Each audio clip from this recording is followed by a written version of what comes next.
जय गुरुदेव। परम संत बाबा जय गुरुदेव जी महाराज जो सत्संग में सुनाते थे, उनका वचन वाणियाँ उनके बच्चे द्वारा सुनाया जा रहा है। बाबा जी बोलते हैं कि धूरी पर ब्रह्मांड घूम रहे हैं। पहले की किताबों में पहले के युगों की साधना लिखी है, वे साधना कलयुग में नहीं किया जा सकती है। पहले देवियों को योग करने का अधिकार नहीं था, क्योंकि वे कर नहीं सकती थी। अब है कलयुग में कलयुग की साधना। संतों ने इतना सुगम साधना सूरत शब्द योग की रखी, जिससे स्त्री पुरुष बूढ़े बच्चे हर कौम हर बिरादरी के लोग कर सकते हैं। सबको समान अधिकार दिया गया है। भजन करने का दुनिया में समान अधिकार मिला है। नहीं मिल ही नहीं सकता, क्योंकि कर्म कर्जे का, इसलिए सब समान नहीं हो सकते। कलयुग में बस इतना करना है कि मन को रोक कर, चित्त को रोक कर बुद्धि ध्यान को एकाग्र करना है। शब्द को सुनना है। मन अगर शांत होगा तो शब्द से ही, क्योंकि शब्द में फायदार आनंद है। बस मन पर निगरानी रखने की आवश्यकता। उसको जब ज्ञान हो जाता है तब बुद्धि कुछ नहीं कर सकती। मन बुद्धि चित्त को साफ करने के लिए सुमरन करो। सूरत को साफ करने के लिए भजन करो। आप लोग सुमरन करते हो सूरत को साफ करने के लिए।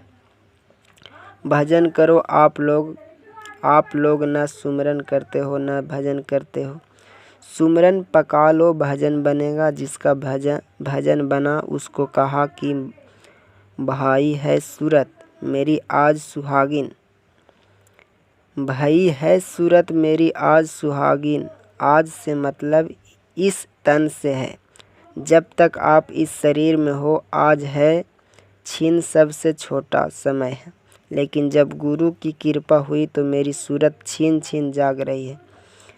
किसी ने सूरत को राधा कहा, किसी ने सीता कहा। यही सूरत यही स्वामी पुकारती है। जब शब्द सुनने लगती है, उसके साथ आवाज़ आती है और वह पुकारने लगती है। तुम नहीं जानते हो कि पृथ्वी कैसे घूम रही है। धूरी के ऊपर स्वर्ग बैकुंठ ब्रह्मांड पार ब्रह्मांड ब्रह्म से 16 गुना ज़्यादा प्रकाश।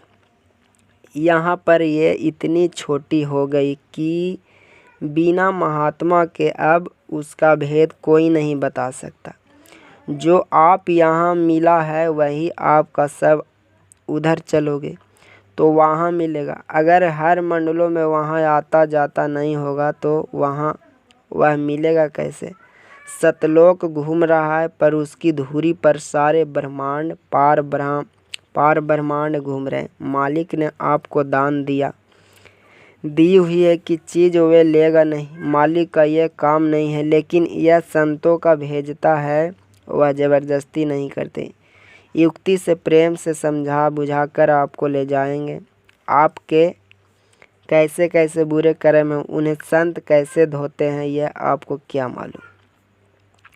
एक दफ़े मैंने गुरु महाराज से पूछा कि जो लोग नामदान लेते हैं और आकर खड़े हो जाते हैं, प्रणाम करके चले जाते हैं, उनको कुछ मिलता है? उन्होंने कहा कि कुछ नहीं मिलता। बस आकर खड़े हो गए, भजन नहीं किया। सब दिखौटी काल भगवान ने तुमसे कहा कि तुमको कर्म करने का पूरा अधिकार दिया जाता है।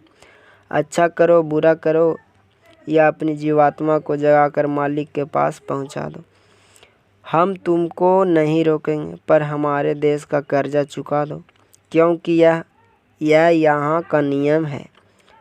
नानक जी का एक शिष्य था जिसने कुछ गलती कर दी और नरक में चला गया। नानक जी को नरक में जाना पड़ा। वे वहाँ गए, देखा वह चिल्ला रहा था। नानक जी ने कहा कि निकल आओ। उसने कहा कि यहाँ इतने जीव पड़े हैं, उन सब को निकालिए।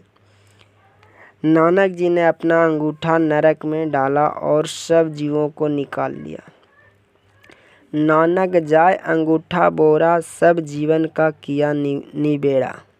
सब लोग एकाएक नामदान लेते ही शुरू में भजन नहीं करते, पर भजन करने के इरादा बनाए जाते हैं। धीरे धीरे प्रेमी भजन में लग जाते हैं। अगर न लगे होते तो किसी को क्या मालूम कि भजन क्या है। जय गुरुदेव।